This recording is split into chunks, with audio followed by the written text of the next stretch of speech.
11,000 farms must disappear. Eat bugs. If you have been keeping up with the news, you are probably aware of the protests taking place in the Netherlands. Tens of thousands of farmers have protested in the streets against new climate targets that will require them to close their operations. They have stopped grocery distribution sites, poured manure, and even set hay bundles on fire on highways. According to calculations made by the Finance Ministry, the government will be required to close down 11,200 cattle farms in order to cut nitrogen emissions and comply with European environmental regulations. To achieve these climate goals, an additional 17,600 farmers would have to decrease the amount of livestock they raise. This is horrible, too. Due to the fact that there are approximately 54,000 farms in the Netherlands, approximately 1/5 of all farms will be forced to close, and nearly 1/3 will be forced to scale back and reduce animals.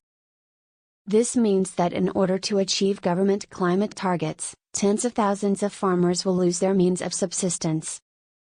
In order to achieve their climate goals, they will essentially force people to lose their jobs. That is absurd. Additionally, consider how much food will be wasted as a result of this. Due to exorbitant fertilizer costs and grain shortages brought on by the conflict in Ukraine, we are already experiencing a food crisis. Right now, we need more food, not fewer. Climate change zealots want to return us to the medieval era. Farmers will be compelled to sell their farms to the state by the state, buying them out. Farms and land were appropriated with state approval. Where have I heard about something like that before? Yes, under the communist regime. You already know that this is global communism and that the Great Reset is just another name for it. And it appears that Dutch citizens are unhappy with these government intentions, as the political party of the Dutch Prime Minister, VVD, has fallen to a new low in the polls. 13 of their 34 parliamentary seats would be lost if there were an election today. A staggering 7 out of 10 people expressed dissatisfaction with the Prime Minister's cabinet. The Farmer Citizen Movement, a new party, is currently polling in second place. Farmers met with the administration on Friday, but some are unhappy with the outcome and are considering further protests.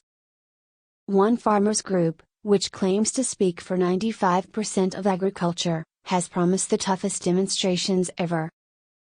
Therefore, the state intends to force farmers to cease operations on the pretext of climate change, ordering the sale of their farms. Essentially, this amounts to taking control of the means of production. In essence, it is communism. Climatic communism. And everyone is aware of how it turned out when the state previously took farmland. You need only consider what occurred in the Ukraine or China under Stalin or Mao. But there is some good news as well. We suppose there will be brand new factories making bug treats.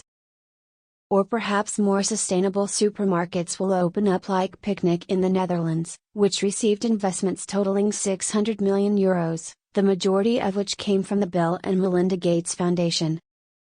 This supermarket places an emphasis on items like vegan cuisine and food delivery by electric cars. And you know what?